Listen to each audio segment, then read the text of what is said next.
Menteri Perumahan dan Kawasan Permukiman Marwarar Sirait menyerahkan kunci rumah subsidi kepada keluarga Afan Kurniawan, pengemudi ojol yang tewas tertabrak rantis polisi saat aksi unjuk rasa. Lokasi hunian ini berada di kawasan Cilengsi, Bogor, Jawa Barat. Keluarga Afan mengaku senang sekaligus terharu. Karena kalau tidak cocok di sini, saya sudah siapkan 2 alternatif rumah subsidi. Yang pertama di Tiga Raksa, yang bagus, ya Pak Heru ya, yang di Tiga Raksa ya, di Tangerang ya, kita udah cek bagus. Adapun biaya pembelian rumah ditanggung Menteri PKP Marwarar Sirait dibantu BP Tapera. Semasa hidupnya, Afan merupakan tulang punggung keluarga dan bercita-cita bisa membelikan rumah untuk kedua orang tuanya.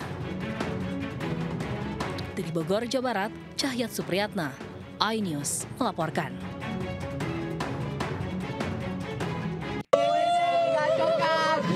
Yang punya satu ketahuan ini, part nomornya ini, part nomor.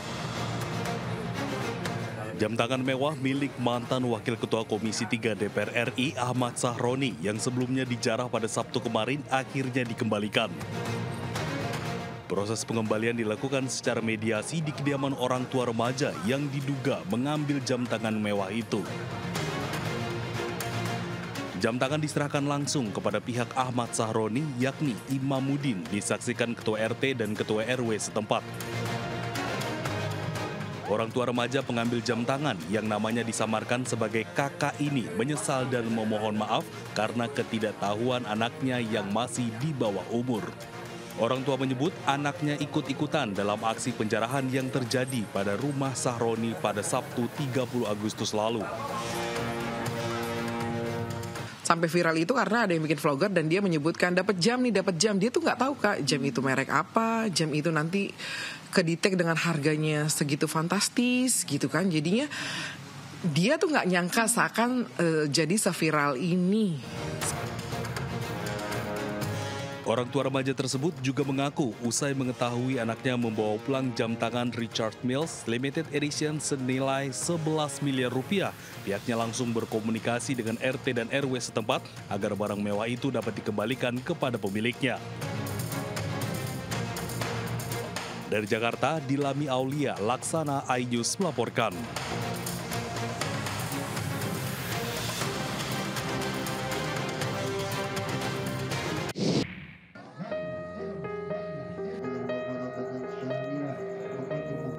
Suasana duka menyelimuti kediaman ALF, pelajar yang tewas saat unjuk rasa di gedung DPR di Kecamatan Tiga Raksa, Kabupaten Tangerang, Banten, Senin malam. Ibu korban yang memegangi foto anak sayangnya ini sesekali terisak setelah mengetahui anaknya yang masih berusia 16 tahun tewas dengan tragis. Sejumlah keluarga, kerabat dan warga menggelar tahlilan setelah memakamkan jenazah korban di TPU Puri Bidara pada Senin sore. Peristiwa ini bermula saat korban diajak temannya ikut demonstrasi di DPR pada 28 Agustus lalu. Korban izin kepada guru untuk pulang karena ingin mengantar ibunya berobat. Namun setelah pihak sekolah menghubungi keluarga, ternyata korban tidak berada di rumah. Usai demonstrasi di DPR, korban sempat dinyatakan hilang. Keluarga baru mengetahui keberadaan korban yang kritis akibat luka parah di kepala di RSAL Dr. Minto Harjo melalui media sosial. Dari media sosial itu karena memang mungkin rekan-rekannya, temannya di lingkungan mengetahui, jadi disampaikanlah ke pihak keluarga dan memang posisinya sudah di rumah sakit dan ditangani alhamdulillah dengan baik di rumah sakit tersebut. Keluarga mengaku ikhlas dengan kepergian korban. Dari Tangerang, Banten, Ai Marani, iNews melaporkan.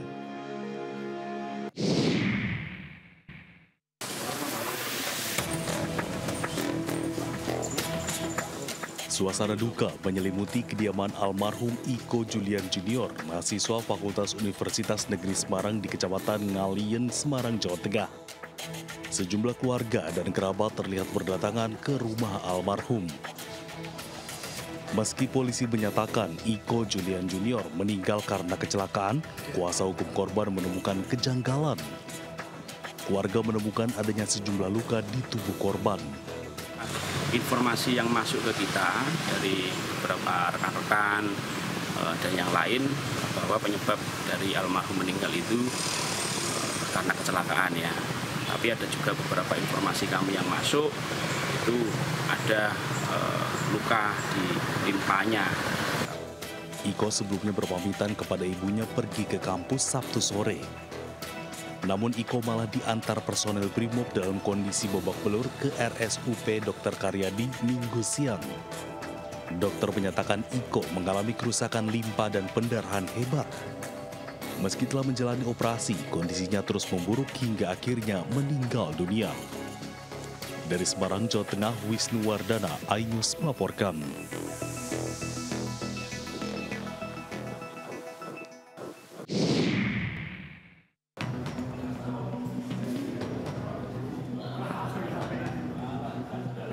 Sebanyak 99 pelaku demo anarkis ditahan di Aula Mapolres Temanggung, Jawa Tengah. Dari jumlah tersebut, bahkan 26 diantaranya anak-anak yang masih di bawah umur. Para pelaku ditangkap karena melakukan provokasi, pelemparan, perusakan, serta pembakaran. Dari 99 pelaku, 1 diantaranya berinisial AHM, warga Wadas Kandangan, Temanggung ditetapkan sebagai tersangka. Pelaku kedapatan membawa bom molotov yang rencananya akan digunakan untuk membakar gedung DPRD. Pasca unjuk rasa berujung anarkis, pada pekan lalu Polda Jawa Timur tangkap 580 orang perusuh. Ratusan orang yang ditangkap merupakan pelaku perusakan fasilitas umum, serta beberapa diantaranya pelaku pembakaran gedung negara Gerahadi, serta Mapolsek Tegal Sari. Kombes Pol Jules Abraham Abbas, Kabid Humas Polda Jatim, menyebutkan dari 580 orang yang diamankan, 89 orang diproses hukum, 12 orang proses pemeriksaan, dan 479 orang dipulangkan untuk diserahkan orang tua karena masih di bawah umur. Tim Liputan iNews melaporkan.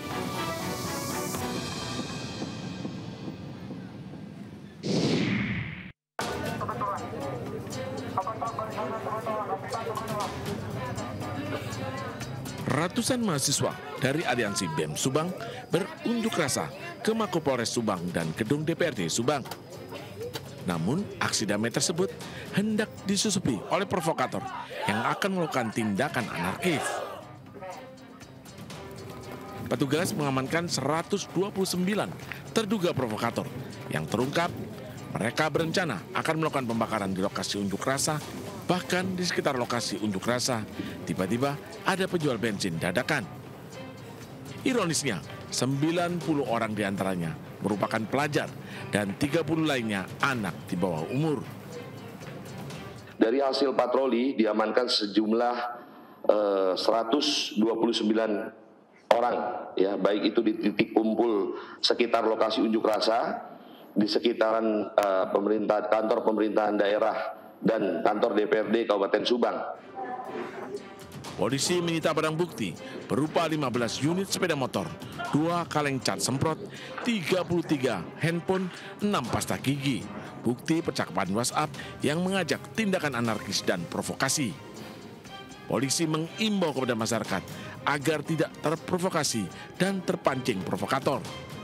Dari Subang, Jawa Barat, Yudi Heriawan Juanda, iNews melaporkan.